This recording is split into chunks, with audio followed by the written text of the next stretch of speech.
और अगर हम यहाँ से आयनाइजेशन एनर्जी की यूनिट की बात करें तो इसकी यूनिट होता है किलोजोल पर मोल, ठीक है। अब किलो तो आपको पता है कि एक प्रीफिक्स है, ठीक है, इसकी वैल्यू 10⁻³ होती है। जोल जोल होता है unit of heat, unit of energy, ठीक है ना।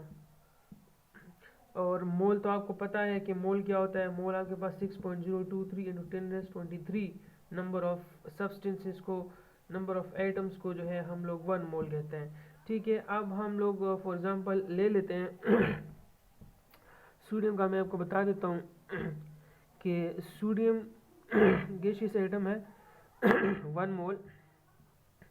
तो इसको करने के लिए, आयनाइजेशन करने के लिए, एक एक इलेक्ट्रॉन निकालने के लिए आपको 496 किलो जूल की एनर्जी जो है वो रिक्वायर्ड होती है इसको क्या करने के लिए, इसको आयनाइज करने के लिए, ठीक है। तो ये जो एनर्जी है, जो सोडियम के लिए जो एनर्जी है ionization energy, sodium ionization energy जो है वो हमारे पास 496 किलो जूल पर मोल है। तो इसका मतलब ये है कि इतनी एनर्जी आप 1 मोल को देंगे तो उस वहाँ से एक एक इलेक्ट्रॉन जो है वो निकल जाएगा। मतलब ये है कि अगर आपके पास 6.023 × 10⁻23 एटम्स ऑफ Na, तो उसके लिए आपको 496 किलो जूल की एनर्जी जो है वो चाहिए, ठीक है, क्योंकि आपको पता है कि ये हमारे पास 1 मोल ही होता है, 1 मोल। तो इसी हवाले से हम इसी के मुताबिक हम लोग ये भी निकाल सकते हैं कि अगर हमारे पास क्या हो, अगर हमारे पास 1 एटम हो, 1 एटम ऑफ Na मौजूद हो, तो उसके लिए आयनाइजेशन एनर्जी कितनी रिक्वायर्ड होगी। तो क्रॉस मल्टीप्लिकेशन आप सिर्फ एक ही सोडियम एटम के लिए आयनाइजेशन एनर्जी जो है वो आप निकाल सकते हैं, ठीक है।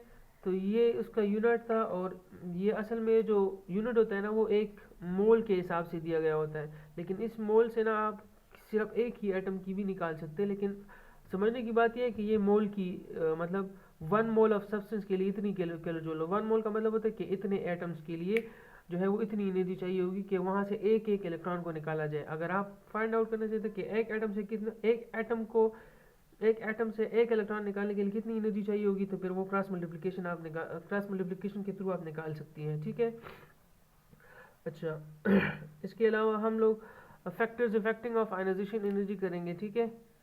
Factors affecting ionization energy,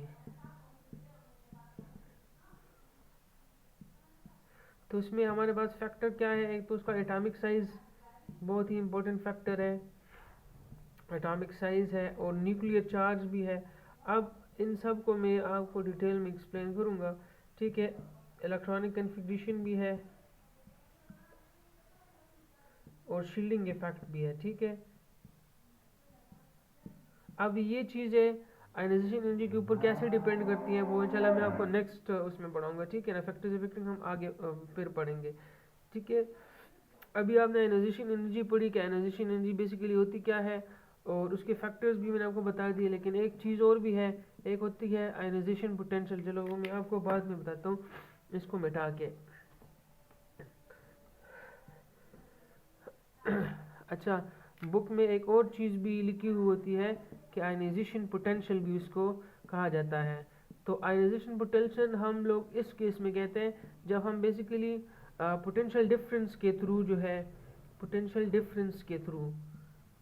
difference मतलब क्या होता है, वोल्टेज को कहते हैं, वोल्टेज को, और मतलब आप इलेक्ट्रिसिटी भी कह सकते हैं कि आप इलेक्ट्रिसिटी के थ्रू जब एटम को आयनाइज करते हो, जब इलेक्ट्रॉन को आप इसी वोल्टेज के थ्रू या इलेक्ट्रिसिटी के थ्रू इलेक्ट्रॉन को निकालते हो और फिर आइटम्स को आयनाइज करते हो, तो उसको फिर हम लोग पर्टिकुलरली आयनाइजेशन पोटेंशियल कहते हैं। आयनाइजेशन एनर्जी जो है वो एक जनरल टर्म है और आयनाइजेशन पोटेंशियल एक स्पेसिफिक टर्म है। आयनाइजेशन एनर्जी मतलब ये है कि आप एटम को एनी काइंड ऑफ एनर्जी आप दे सकते हैं, हीट भी दे सकते हैं और सनलाइट भी दे सकते हैं। लेकिन आयनाइजेशन पोटेंशियल की जब बात आती है तो उसमें ज़्यादातर पोटेंशियल वोल्टेज इन्वॉल्व होता है और इलेक्ट्रिसिटी इन्वॉल्व होती है। उसके थ्रू जो है वो एटम्स को आयनाइज किया जाता है। एटम को आयनाइज करने के लिए उसे इलेक्ट्रॉन निकाला जाता है, ठीक है।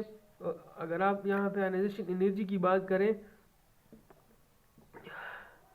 तो एनर्जी जो है आयनाइजेशन एनर्जी का मतलब होता है कि एनर्जी आप हर फॉर्म में प्रोवाइड कर सकते हैं in order to bring about the ionization energy, ठीक है, in order to bring about ionization. So I think the point is clear, and the factors affecting of ionization energy, inshallah tomorrow, inshallah yes, tomorrow I'll discuss you, ठीक है. Till now this is enough for you.